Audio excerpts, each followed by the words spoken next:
سورہ طلاق مدنی صورت ہے، ہجرت کے بعد نزول ہوا۔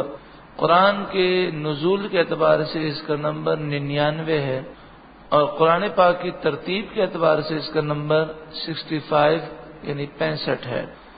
اس میں 12 آیتیں ہیں اور 2 رکوع ہیں۔ سورہ طلاق کو سورہ طلاق کیوں کہتے ہیں؟ اس لیے کہ اس سورہ مبارکہ میں طلاق کے چند ضروری مسائل بیان کیے گئے۔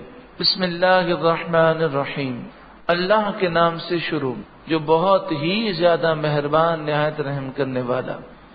یا ایھا النبی، اے نبی صلی اللہ علیہ وسلم، اذا طلقتم النساء، آپ لوگوں سے یہ فرمائیے کہ جب تم لوگ عورتوں کو طلاق دو، فطلقوہن لعدتہن، تو ان کی عدت کے وقت پر انہیں طلاق دو، ان کی عدت کے وقت پر انہیں طلاق دو۔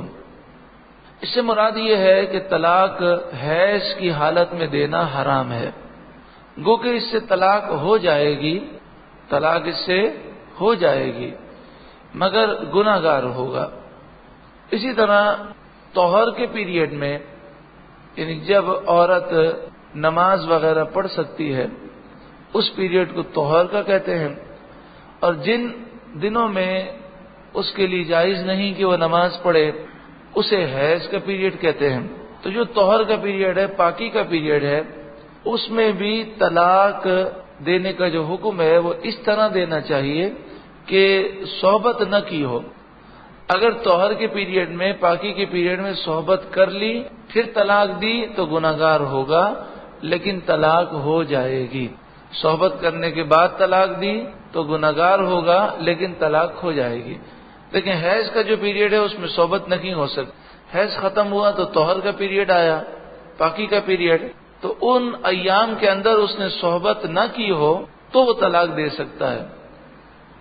اس کی وجہ یہ ہے کہ اگر صحبت کرنے کے بعد طلاق دے گا تو پھر پتہ نہیں ہے عورت کو کہ میری عدت جو ہے کب تک چلے گی، کیونکہ اگر یوں سمجھیے کہ اگر حمل رہ گیا ہوگا اور وہ عورت حاملہ ہو گئی ہوگی تو اس کی عدت پھر 9 مہینے تک چلے گی، جب تک بچے کی ولادت نہ ہو جائے اس وقت تک اس کی عدت جاری رہے گی، تو یہ بڑی مشقت میں مبتلا ہو جائے گی۔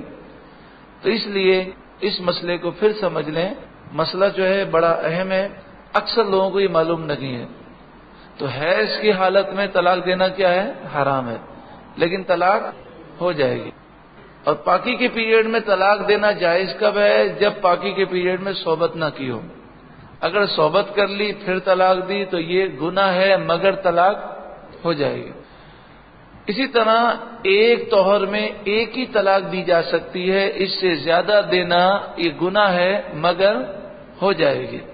یعنی ایک طہر میں اگر کسی نے 2 یا 3 طلاقیں دیں، چاہے ایک ساتھ دے دی ہوں یا ایک ایک دن کے وقفے سے دی ہوں، تو طلاق تو ہو جائے گی مگر ایسا شخص گناہگار ہوگا۔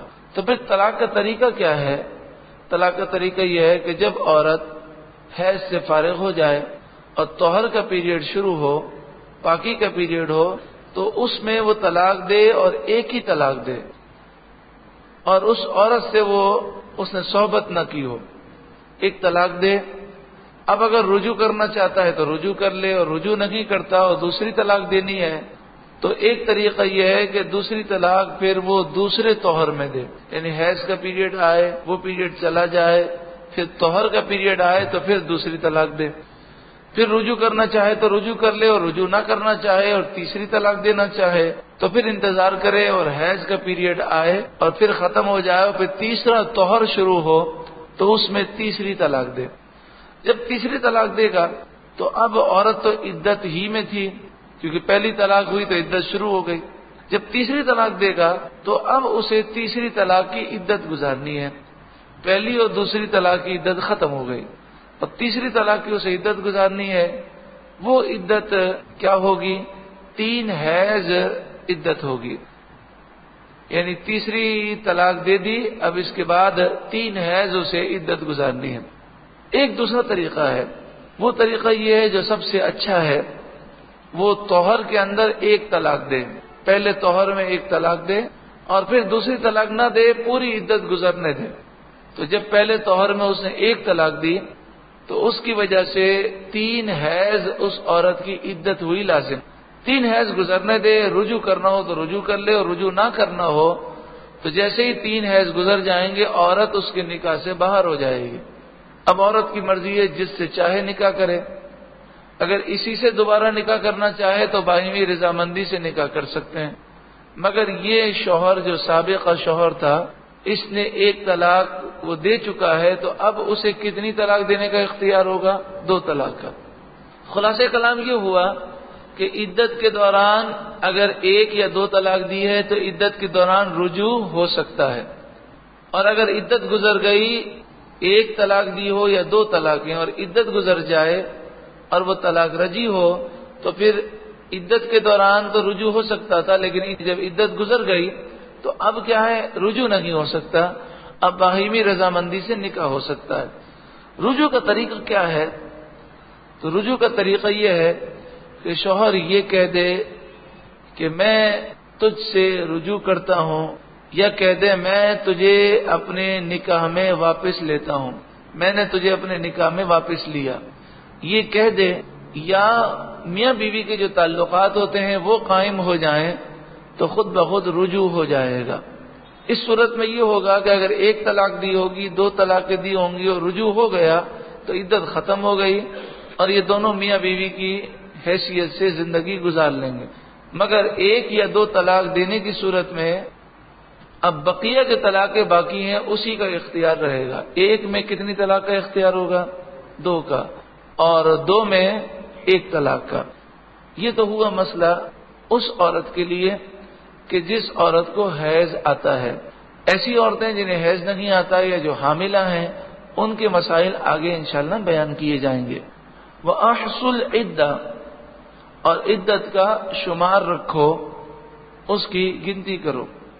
یہاں پر یہ مسئلہ پھر ہم اس کو ریپیٹ کرتے ہیں، اور یہ آپ سورہ بقرہ میں بھی سن چکے ہیں کہ 3 طلاقیں جس طرح بھی دی جائیں، حیض میں دی جائیں، طہر میں دی جائیں، ایک ساتھ دی جائیں، الگ الگ دی جائیں، یہ ہو جاتی ہیں اور عورت اس مرد پر حرام ہو جائے گی حرمت مغلظہ کے ساتھ.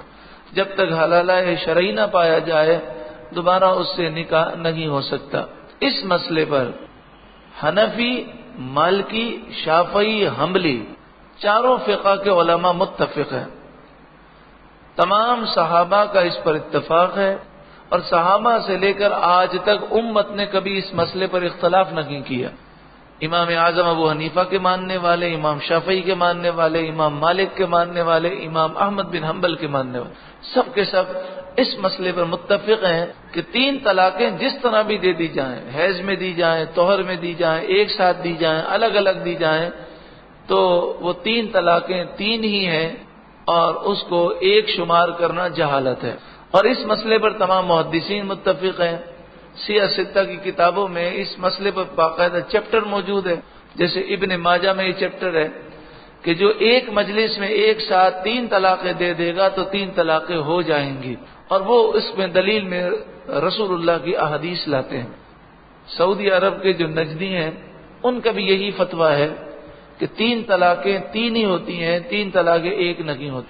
یہ صرف پاکستان میں جو غیر مقلدین ہیں، نام نہاد اہل حدیث، جو اپنے آپ کو اہل حدیث کہتے ہیں لیکن حدیث کے فہم سے دور ہیں، یہ غیر مقلدین پاکستان کے صرف یہ کہتے ہیں کہ 3 طلاقیں 1 ہو جائیں گی. اب آپ بتائیے صحابہ، تابعین، بزرگان دین، اولیاء کاملین، حنفی، شافعی، مالکی، حنبلی اور پوری دنیا کی پوری امت مسلمہ کا جس مسئلے پر اتفاق ہو، تو یہ چند جو آٹے میں بال کے برابر بھی نہیں ہیں، تو ایسے چند لوگوں کی خاطر اپنی آخرت کو برباد ہرگز نہیں کرنا چاہیے. یہ عام طور پہ ایک فتویٰ دیتے ہیں، اس میں ایک حدیث لکھتے ہیں، اس حدیث کا ترجمہ بھی غلط کرتے ہیں، اس کی تشریح بھی غلط بتاتے ہیں. اللہ تبارک و تعالی مسلمانوں کو ان غیر مقلدین کے شر سے محفوظ فرمائے. واتقوا اللہ ربکم، اور تم اپنے رب اللہ سے ڈرو. لا تخرجوہن من بیوتہن، جب تک یہ عورتیں عدت میں ہیں تم انہیں اپنے گھروں سے ان کے گھروں سے باہر نہ نکالو۔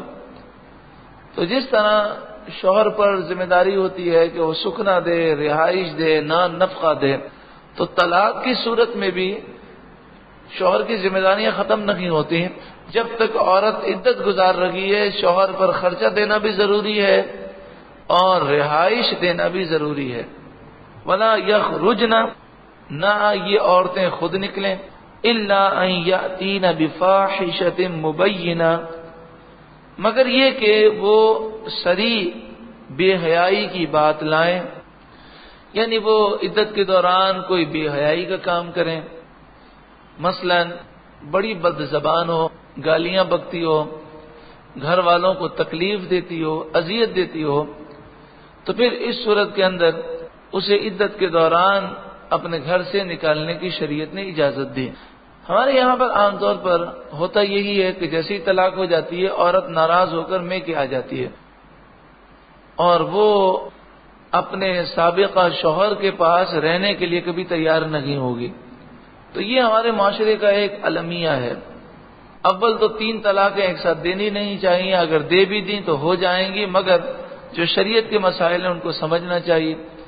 پھر یہ بھی یاد رکھیں کہ اگر 3 طلاقیں دے دیں تو اب اس کا شوہر اس کے لیے غیر مرد ہو جاتا ہے۔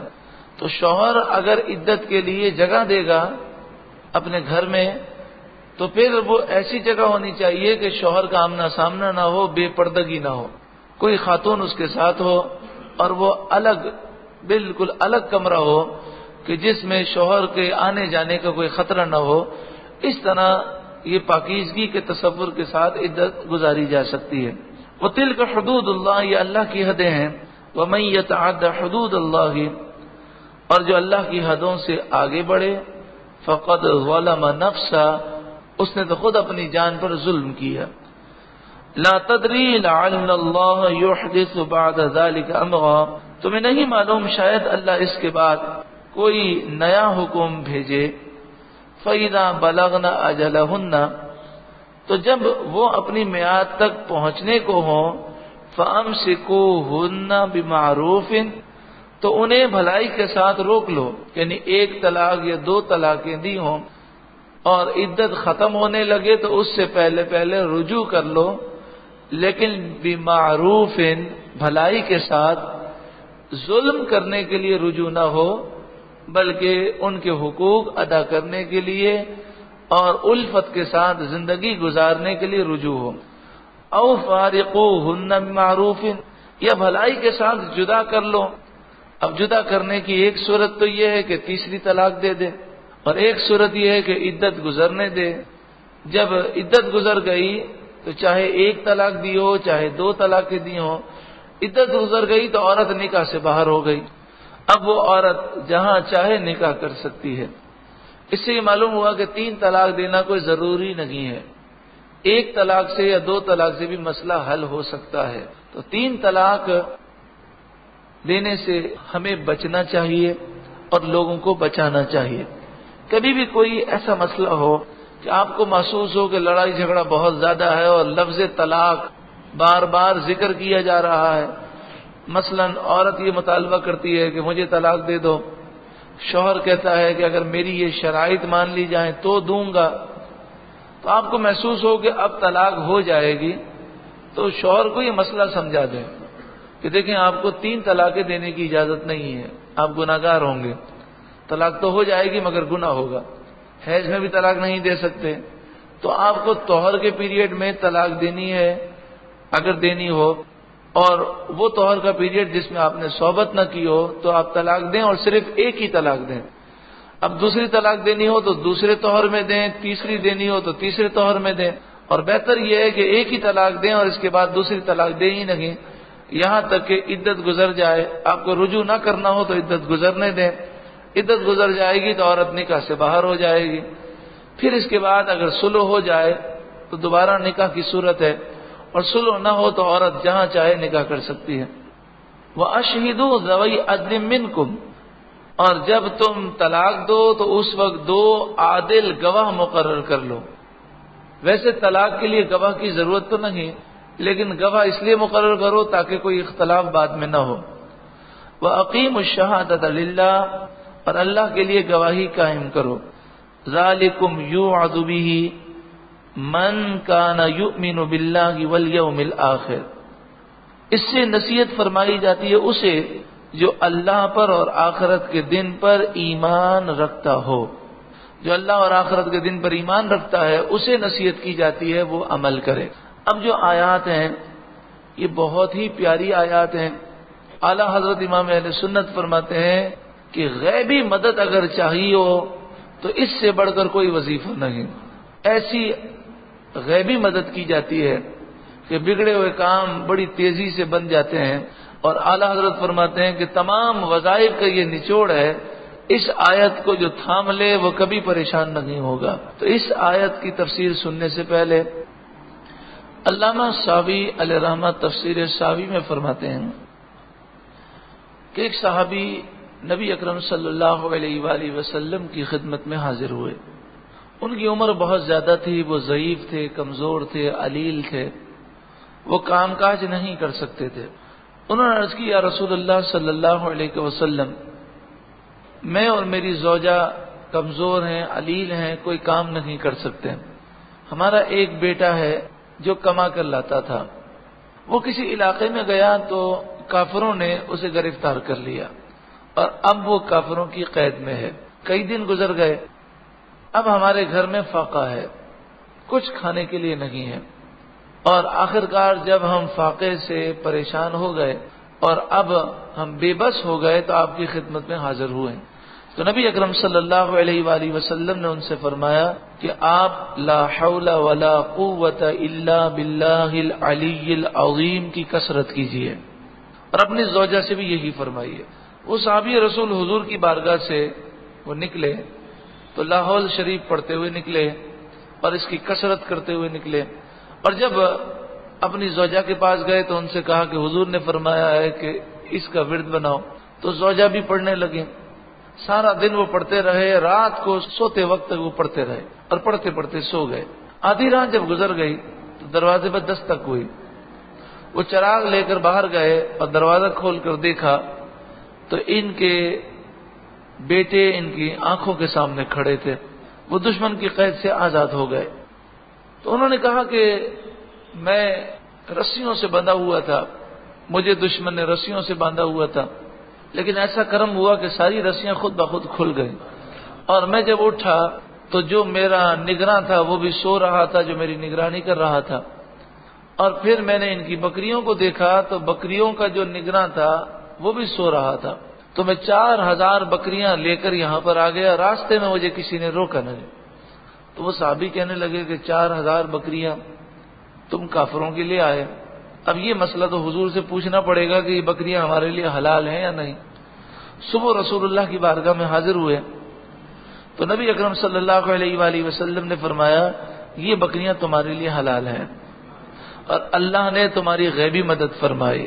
یعنی وہ بیٹا جو قید میں تھا اللہ تعالیٰ نے اسے آزادی بھی عطا فرمائی اور 4000 بکریوں کی صورت میں غیبی رزق بھی عطا فرمایا. تو اس سے جہاں لا حول ولا قوت الا باللہ العلی العظیم کی فضیلت ثابت ہوئی کہ انسان کیسی بھی پریشانی میں ہو اس کا ورد کرے، وہاں یہ بھی ثابت ہوا کہ پھر حضور نے فرمایا کہ تمہارے اس واقعے پر قرآن کی یہ آیت نازل ہوئی وَمَن يَتَّقِ اللَّهَ يَجْعَل لَّهُ مَخْرَجًا.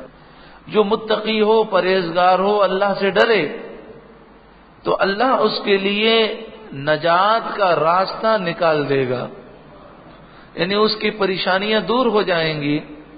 وَيَرْزُقْهُ مِنْ حَيْثُ لَا يَحْتَسِبُ، اور اللہ اسے وہاں سے روزی دے گا جہاں سے اس کا گمان بھی نہیں ہوگا.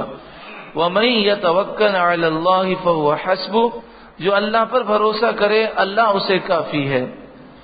ان اللہ بالغ امرہ، بے شک اللہ اپنا کام پورا کرنے والا ہے.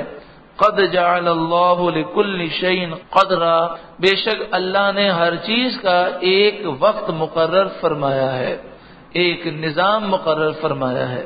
حضور نے فرمایا کہ یہ آیتیں ہر پریشانی کے لیے کافی ہیں. جب حضور نے فرما دیا کہ یہ آیتیں ہر پریشانی کے لیے کافی ہیں تو حضرت علامہ ساوی علیہ رحمہ تفسیر ساوی میں لکھتے ہیں کہ بزرگوں نے ایک واقعہ بیان کیا. آپ تفسیر ساوی میں فرماتے ہیں کہ ایک تجارتی قافلہ بحری جہاز سمندر میں سفر کر رہا تھا، تو ایک سمندر سے آواز آئی اور کہا کہ ہے کوئی مجھ سے سودا کرے، جو مجھ سے سودا کرے گا وہ نقصان میں نہیں رہے گا۔ تو ایک تاجر کھڑا ہوا اور کہنے لگا، اے آواز تو کون ہے، اور یہ بتا کہ تجھ سے اگر سودا کریں گے تو ہمیں کیا ملے گا؟ تو اس آواز نے کہا کہ میں ایک ایسا وظیفہ بتاؤں گا کہ وہ وظیفہ ہر پریشانی دور کر دے گا، ہر مشکل میں کام آئے گا۔ تو انہوں نے کہا کہ اس کے لیے ہمیں کیا کرنا ہوگا؟ تو اس آواز نے کہا کہ 1000 دینار تم ہمیں دے دو۔ تو اس نے 1000 دینار نکالے۔ 1000 دینار کا مطلب ہے تقریباً 4.25 کلو سونا۔ 1000 دینار انہوں نے نکالے اور کہا میں کیا کروں؟ تو کہا کہ سمندر میں پھینک دو۔ انہوں نے سمندر میں پھینک دیا۔ تو اس آواز نے کہا کہ جب بھی تمہیں کوئی مشکل آئے، پریشانی آئے، تو وَمَن يَتَّقِ اللَّهَ يَجْعَل لَّهُ مَخْرَجًا سے لے کر لِكُلِّ شَيْءٍ قَدْرًا تک تم پڑھ لیا کرو، اور اسے پڑھتے رہو، تمہاری پریشانی دور ہو جائے گی، مشکل دور ہو جائے گی۔ تو سارے جو بحری جہاز میں تاجر تھے وہ ہنسنے لگے اور کہنے لگے کوئی جن ہے جس نے تمہیں بیوقوف بنایا، 4.25 کلو سونا بھی لے لیا اور اس نے کوئی وظیفہ نیا تو نہیں بتایا، قرآن کی 2 آیتیں بتائی ہیں۔ لیکن وہ تاجر یہ کہنے لگا نہیں، مجھے امید ہے کہ مجھے اس وظیفے سے فائدہ ضرور پہنچے گا۔ اب یہ سفر تھا سمندر میں اور کئی دنوں تک جاری رہا۔ جب کافی دن گزر گئے، لوگ ان باتوں کو بھول بھی گئے، لیکن اس تاجر نے اس آیت کو اپنا وظیفہ بنا لیا۔ سمندر میں طوفان آیا اور جہاز کے ٹکڑے ٹکڑے ہو گئے۔ اب لوگ ڈوبنے لگے، ان کا مال اسباب سب ڈوب گیا۔ تو اس تاجر کو یہ وظیفہ یاد آیا، اس نے پڑھنا شروع کیا، وَمَن يَتَّقِ اللَّهَ يَجْعَل لَّهُ مَخْرَجًا وَيَرْزُقْهُ مِنْ حَيْثُ لَا يَحْتَسِبُ وَمَن يَتَوَكَّلْ عَلَى اللَّهِ فَهُوَ حَسْبُهُ إِنَّ اللَّهَ بَالِغُ أَمْرِهِ قَدْ جَعَلَ اللَّهُ لِكُلِّ شَيْءٍ قَدْرًا۔ جب اس نے یہ پڑھنا شروع کیا تو ایک تختہ اس کے ہاتھ میں آ گیا اور اس پر تیرنے لگا، اور تیرتے تیرتے وہ ایک جزیرے پر پہنچ گیا۔ جب جزیرے پر اترا تو وہ جزیرہ ایسا محسوس ہوتا تھا جیسے کوئی پرانا شہر ہو۔ ایک بادشاہ کا محل بھی موجود تھا، لیکن وہاں پر کوئی آبادی نہیں تھی۔ وہ اس محل کے اندر گیا تو سونے، چاندی، ہیرے، جواہرات سے وہ محل جو ہے بھرا ہوا تھا۔ پھر بعد میں اصل جو حقیقت کھلی وہ یہ تھی کہ اس محل پر ایک جن کا قبضہ تھا۔ تو وہ یہ کرتا تھا کہ جو جہاز ڈوبتے تھے تو وہ ان کا مال و اسباب اٹھا کر یہاں پر لے آتا تھا، اور یہ کافی ٹائم سے یہاں پر سونا، چاندی، ہیرے، جواہرات جو ہے بھر رہا تھا۔ اس محل میں اسے ایک خاتون نظر آئی تو وہ دیکھ کر اس سے پوچھتا ہے کہ یہ محل کس کا ہے؟ تو وہ عورت کہتی ہے کہ تو یہاں سے جلدی بھاگ جا، یہ ایک جن کا محل ہے اور وہ تجھے دیکھ کر قتل کر دے گا۔ تو بھاگنے لگتا ہے تو سامنے سے جن آتا ہے، وہ انسانی شکل میں ہوتا ہے۔ اور حضرت علامہ ساوی تفسیر ساوی میں لکھتے ہیں، میں تفسیر ساوی کا حوالہ بار بار دے رہا ہوں، کوئی اسے الف لیلا کی کہانی نہ سمجھے، یہ سچا واقعہ ہے۔ تو حضرت علامہ ساوی جو ہے تفسیر ساوی میں لکھتے ہیں کہ وہ جن اتنا بڑا تھا کہ محل کی اونچی اونچی چھتوں سے اس کا سر ٹکرا رہا تھا، اور بڑا دیو ہیکل آیا، یعنی وہ انسانی شکل میں، اور اس نے کہا کہ میں تجھے قتل کر دوں گا، تو میری اجازت کے بغیر میرے گھر میں کیسے گزرا؟ اب وہ قریب تھا کہ وہ اس پر حملہ کرے، اس نے ان آیتوں کا ورد کیا، اللہ تعالیٰ نے اسے طاقت عطا فرمائی اور اس نے جن کو قتل کر دیا۔ جب جن مارا گیا تو اس نے وہاں سے ہیرے جواہرات جمع کیے اور اس خاتون کو لیا اور یہ محل سے باہر آ گئے۔ اب وہ اس جزیرے پہ کھڑے تھے جہاں پر کوئی جہاز نہیں آتا تھا۔ اب وہ پریشان ہوئے کہ ہم جائیں تو کیسے جائیں؟ تو اس نے پھر یہ ورد کیا تو اللہ تعالیٰ نے سمندر میں طوفان پیدا کیا، اور ایک جہاز جو بصرہ کی طرف جا رہا تھا، اس جہاز کو طوفانی لہروں نے انہیں جزیرے کی طرف پھینک دیا۔ وہ اس یعنی جہاز میں بیٹھ گئے اور جہاز میں بیٹھ کر دونوں بصرہ پہنچ گئے۔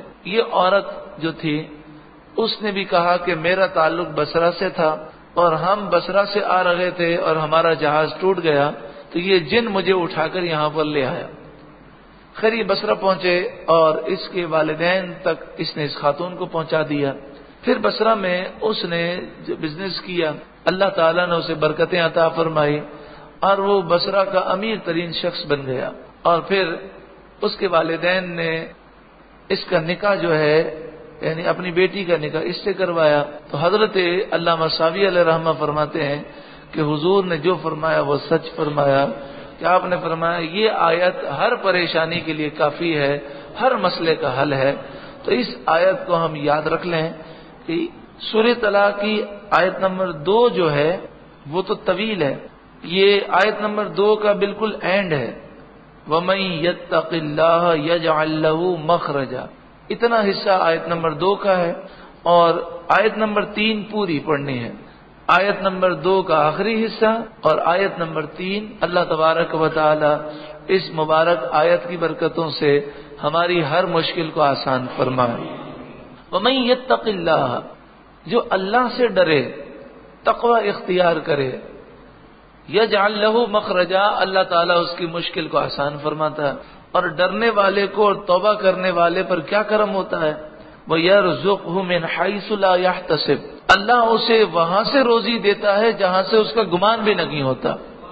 ہم سچی پکی توبہ کریں اور رب سے ڈریں اور اس کے ڈر کی وجہ سے گناہوں سے بچیں. وَمَن يَتَوَكَّلْ عَلَى اللَّهِ فَهُوَ حَسْبُهُ، جو اللہ پر بھروسہ کرے اللہ اسے کافی ہے. اللہ پر بھروسہ کرے. جب انسان حرام سے بچتا ہے، جھوٹ سے بچتا ہے، فراڈ سے بچتا ہے، ملاوٹ کرنے سے بچتا ہے، تو شیطان یہ وسوسہ ڈالتا ہے کہ پھر دنیا کا نظام کیسے چلے گا. جب انسان دین پر چلتا ہے تو شیطان یہ وسوسہ ڈالتا ہے کہ لوگ ناراض ہو جائیں گے تو پھر کیا ہوگا، سیٹھ صاحب ناراض ہو جائیں گے. لیکن جو اللہ پر بھروسہ کرتا ہے اللہ اس کے لیے کافی ہے. اور جس کا بھروسہ اللہ پر ہوتا ہے وہ گناہ نہیں کرتا. ان اللہ بالغ امرہ، بے شک اللہ تعالیٰ اپنے کام کو پورا کرنے والا ہے، یعنی جو اللہ چاہے وہ ضرور فرماتا ہے. قد جعل اللہ لکل شیء قدرا، بے شک اللہ نے ہر چیز کے لیے ایک اندازہ مقرر فرمایا، ایک نظام ہے، ایک وقت ہے. کام اللہ تبارک و تعالی ہر کام، ہر جو اللہ تعالیٰ چاہے اس کام کے کرنے پر وہ قادر ہے، جو چاہے کر سکتا ہے، مگر اس کے لیے ایک وقت ہے. حضرت موسیٰ علیہ السلام نے دعا کی کہ اللہ فرعون کو ہلاک فرما، تو موسیٰ علیہ السلام کی دعا تو قبول ہوئی لیکن فرعون 40 سال کے بعد ہلاک ہوا. واللائی یئسن من المحیض من نسائکم ان ارتبتم فعدتہن 3 اشہر، اگر تمہیں کچھ شک ہو تو تمہیں ان عورتوں کی عدت بتائی جاتی ہے کہ وہ عورتیں جنہیں حیض کی امید نہ رہی، یعنی عورتیں جن کی عمر بڑی ہو گئی اور بڑی عمر کی وجہ سے اب انہیں یہ ایام آنے بند ہو گئے، تو ان کی عدت 3 مہینے ہے، یعنی 90 دن. اگر اسلامی مہینے کی پہلی تاریخ کو طلاق ہو تو 3 اسلامی مہینے، اور اگر بیچ میں طلاق ہو تو 90 دن پورے کرنے ہیں. واللائی لم یحدن، اور وہ عورتیں جنہیں ابھی حیض نہیں آیا، یعنی عمر چھوٹی ہے، مثلا 9 سال عمر ہے یا 10 سال عمر ہے، اور انہیں طلاق ہو جائے تو پھر ان کی عدت جو ہے ان کی عدت بھی 3 مہینے ہے. لیکن مسئلہ یاد رہے کہ یہ جتنی بھی طلاق کے مسائل ہیں یہ اس عورت کے لیے ہیں کہ نکاح کے بعد خلوت پائی گئی ہو. اگر نکاح کے بعد مرد اور عورت وہ تنہائی میں کبھی ملے ہی نہیں ہے، جسے عرف میں کہتے ہیں رخصتی نہ ہوئی، لیکن رخصتی کا لفظ دوسرے معنی میں بھی استعمال ہوتا ہے. اگر دلہا اور دلہن نکاح کے بعد تنہائی میں ملے ہی نہیں ہے اور اگر اس صورت میں طلاق ہو جائے تو پھر عدت لازم نہیں ہوگی. وَأُولَاتُ الْأَحْمَالِ أَجَلُهُنَّ أَن يَضَعْنَ حَمْلَهُنَّ، اور وہ عورتیں جو حمل والی ہیں ان کی عدت بچے کی ولادت تک ہے. اب چاہے بچے کی ولادت میں 9 مہینے باقی ہوں، 2 مہینے باقی ہوں کہ 1 دن باقی ہو، جب بچے کی ولادت ہوگی تو عدت پوری ہو جائے گی. وَمَن يَتَّقِ اللَّهَ يَجْعَل لَّهُ مِنْ أَمْرِهِ يُسْرًا، جو اللہ سے ڈرے اللہ تعالیٰ اس کے کام میں آسانی فرما دے گا. ذالک امر اللہ، یہ اللہ کا حکم ہے، انزلہ الیکم، اللہ نے یہ تمہاری طرف نازل کیا، ومن یتق اللہ، اور جو اللہ سے ڈرے، بار بار ڈر کا ذکر ہے، اللہ ہمیں اپنا خوف عطا فرمائے، ومن یتق اللہ یکفر عنہ سیئاتہ، جو اللہ سے ڈرے اللہ اس کی خطاؤں کو مٹا دے گا، وَيُعْظِمْ لَهُ أَجْرًا، اور اسے بڑا ثواب دے گا، اسکنوہن من حیث سکنتم من وجدکم، اسکنوہن، تم عورتوں کو عدت کے دوران کہاں رکھو، وہاں رکھو، من حیث سکنتم من وجدکم، جہاں خود رہتے ہو اپنی طاقت بھر، یعنی عدت کے دوران جو رہائش دینا ہے وہ شوہر کی طاقت کے مطابق رہائش ہے، ایسا نہیں کہ اس کی طاقت سے زیادہ کوئی مطالبہ کیا جائے،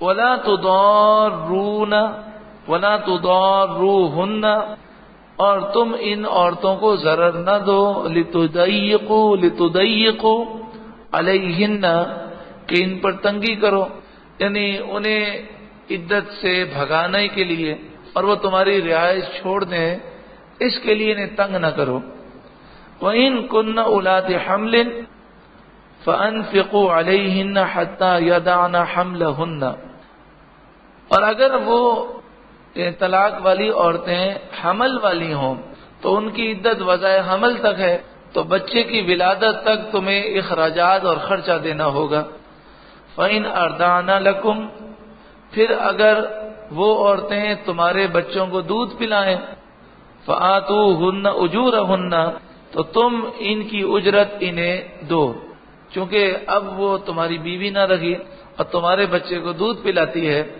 تو تمہیں چاہیے کہ تم دودھ پلانے کی اجرت دو، اور اجرت کیا ہوگی، اس کا نان نفقہ اور اس کا خرچہ ہوگا، یعنی عورت کے جو اخراجات ہیں وہ دیے جائیں گے، جہاں تک بچوں کے اخراجات کا تعلق ہے اس کی ذمہ داری مرد کے اوپر ہے، وَأْتَمِرُوا، یعنی جب تک بچہ ماں کے پاس رہے گا بچے کے تمام ضروری اخراجات باپ کو پورا کرنا ہوں گے، ماں کے پاس بچہ کب تک رہے گا، اگر وہ لڑکا ہو تو 7 برس تک اور لڑکی ہو تو 9 برس تک، یہ ماں کا حق ہے، ماں اگر رکھنا چاہے تو کوئی اس سے چھین نہیں سکتا، لیکن جب تک بچہ ماں کے پاس ہے ماں اس بچے کو اس کے باپ سے ملنے سے روک نہیں سکتی، اور اگر ماں نے بچہ نہ رکھا اور اپنے سابقہ شوہر کو دے دیا، اب بچہ اپنے باپ کے پاس ہے تو ماں کے ملنے سے باپ روک نہیں سکتا، یہ شرعی مسئلہ ہے، وَأْتَمِرُوا بَيْنَكُمْ بِمَعْرُوفٍ، آپس میں معقول طور پر مشورہ کرو، گو کہ وہ تمہاری بیوی نہ رہی، لیکن اگر بچوں کے معاملات میں ضروری مشورہ کرنا ہو تو پردے کے ساتھ مشورہ کیا جا سکتا ہے، وَإِن تَعَاسَرْتُمْ، پھر اگر باہم مذائقہ کرو، فَسَتُرْضِعُ لَهُ أُخْرَى، تو قریب ہے کہ اسے اور دودھ پلانے والی سے مل جائے گی، یعنی مراد یہ ہے کہ اگر وہ عورت جو ہے وہ دودھ پلانے کے لیے تیار نہ ہو تو پھر اس صورت میں دوسری کسی اور عورت سے دودھ پلایا جا سکتا ہے، یا وہ عورت جو اس بچے کی ماں ہے لیکن وہ دودھ پلانے کی اجرت بہت زیادہ طلب کر رکھی ہے، حالانکہ اتنی اجرت نہیں بنتی، تو شوہر کو اختیار ہے، یعنی سابقہ شوہر کو اختیار ہے، باپ کو اختیار ہے کہ وہ بچے کو کسی اور سے دودھ پلوا لے، لِيُنْفِقْ ذُو سَعَةٍ مِّن سَعَتِهِ، تاکہ جو طاقت رکھتا ہے وہ اپنی طاقت کے مطابق خرچہ دے، وَمَنْ قُدِرَ عَلَيْهِ رِزْقُهُ فَلْيُنْفِقْ مِمَّا آتَاهُ اللَّهُ، اور جس پر اس کا رزق تنگ کیا گیا وہ اس میں سے نفقہ دے جو اسے اللہ نے دیا، جو تنگ دست ہے وہ اپنی طاقت کے مطابق خرچہ دے، لا يكلف اللہ نفسا الا ما آتاها، اللہ کسی جان پر اس کی طاقت سے زیادہ بوجھ نہیں ڈالتا، اللہ کسی جان پر بوجھ نہیں رکھتا مگر اسی قابل جتنا اسے دیا ہے، سيجعل اللہ بعد عسر یسرا، قریب ہے اللہ دشواری کے بعد آسانی فرما دے گا۔